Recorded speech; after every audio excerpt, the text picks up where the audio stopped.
Joining us now, staff writer for The Atlantic. She wrote that profile, Ashley Parker, managing editor at The Bulwark, and MSNBC contributor Sam Stein, former New York congressman and senior advisor to Vote Vets, Max Rose, and host of the Independent Americans podcast, and founder and CEO of Independent Veterans of America, Paul Rieckhoff.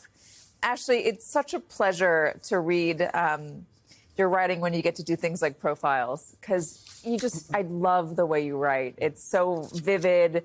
It's got personality. It sounds exactly like you. And this profile of Rahm Emanuel really jumped off the page for me. I want you to do me a favor. He asked you to separate the character from the caricature. Were you able to do that? Well, first of all, Katie, that introduction may be the nicest thing anyone has ever said about me. So thank you. Nice and true.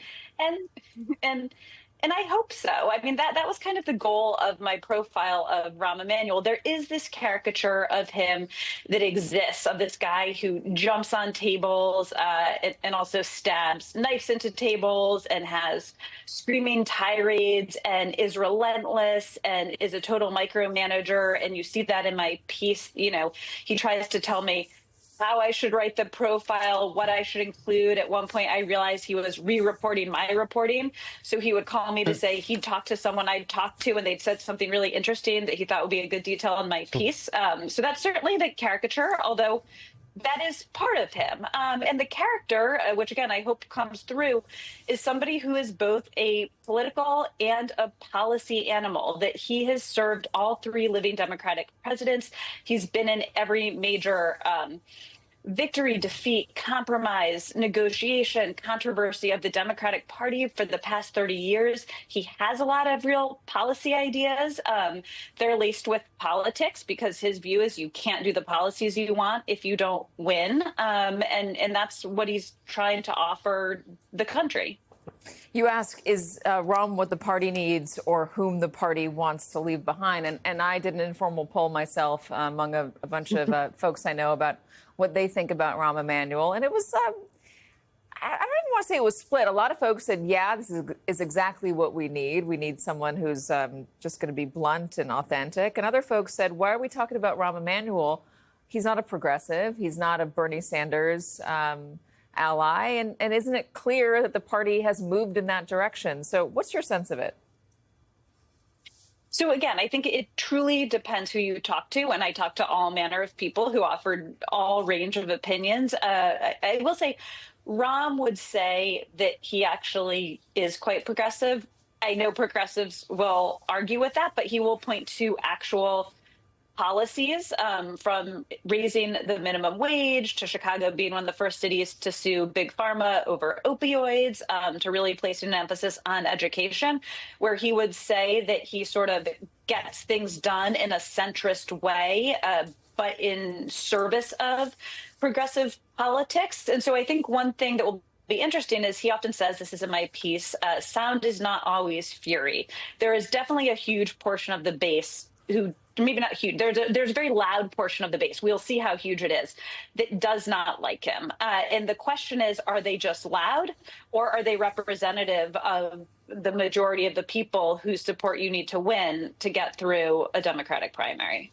He's a banker, Ashley. How does the party feel about a banker right now? They feel quite negatively. I like that. So, Max, what your face right now is giving me life. Tell me, what do you think? That's funny. I think everyone's kind of missing the story here about the divide in the party and where we should be going. I don't think it's socialist versus middle. I think what folks are really looking for is someone who's going to burn it all down.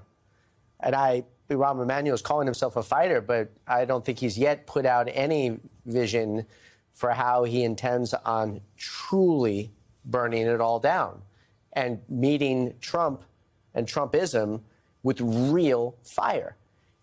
And so these pilots, Medicare for all, these debates, that's 2018, that's 2020. That's not what this is going to be all about. So it's too early. It's way too early. You know, to tell. it is a good point. I do hear that a lot. The system doesn't work. Even for people who are doing okay, the system does not work. I don't feel supported. I don't recognize America any longer. I don't feel like I can thrive in America. And again, these are people that are doing okay. People that have houses, people that have kids even, and they don't feel good about this place. Democrats. Everybody wants change. I think that's the common theme across this country for Republicans, Democrats, and independents. And Rahm Emanuel is not change. Rahm Emanuel is kind of the opposite of change. I also think Rahm Emanuel will be extremely divisive when it comes to trying to attract independents or Republicans. He is a fighter. He is effective. I've worked alongside of him and done battles with him. I've been in the Roosevelt room with him, and I've seen how he can get things done and he can turn risks and move things forward. But I don't think this is a moment for someone like Rahm Emanuel. I think it's a reflection of the identity crisis that's happening in the Democratic Party right now. They need new people to come in off the sidelines and to come up through the ranks, not to pull back folks off the bench who they've used before. I don't see anybody getting excited about Rahm Emanuel. And Democrats, if they're going to contend with this juggernaut that is Trump, they need a fighter that they can get excited about, that can throw punches, but also bring change. And that doesn't look like change. In Rahm Emanuel's defense, to be the person defending him, I guess, at this table, just for the sake of argument, Sam, he is a badgerer. He's somebody who will badger you to death, you know, as Ashley experienced and so well put in her profile. He's somebody who doesn't give up easily. And that has so far proven pretty effective for him, turning one-time foes or critics into allies, as we saw with his nomination hearing for ambassador of Japan. I mean, he does not stop. No, he doesn't. People have to understand he's been counted out at various points too. Early in the Bill Clinton administration, that's how far back he goes. It looked like he was persona non grata in that White House. He came back. Obviously, he's had success managing the DCCC in 2006. Obviously, he ran for office himself, was successful, became mayor, controversial tenure there. I don't really know if this is what the party wants. I can't tell you that this is where the party's going to be in a couple of years. I can't even tell you if this is where the party's going to be in a week. We don't know what the election results on Tuesday will tell us about how the Democratic Party feels about their candidates in this moment. What I can say is that his attributes for this job are not necessarily on the policy spectrum, although I'm sure there's plenty of policies he can point to, and there's plenty of policies that his critics can point to. It is that he has attitudinally an approach that I think would probably draw at least some people towards him if you're looking at someone who is, a quintessential fighter who can go in various different mediums, communicate, is not shy, that's for sure, and, would punch back. Metaphorically. So, those are the things that he brings to the table. There's plenty of time to sort out whether that's the prescription that the party wants. But at least right now, I think it is what some Democrats want. They want someone who has a pulse, someone who's willing to fight back. Not sure if it's going to be Rahm, but it seems like the party's moving in that direction. All right, guys.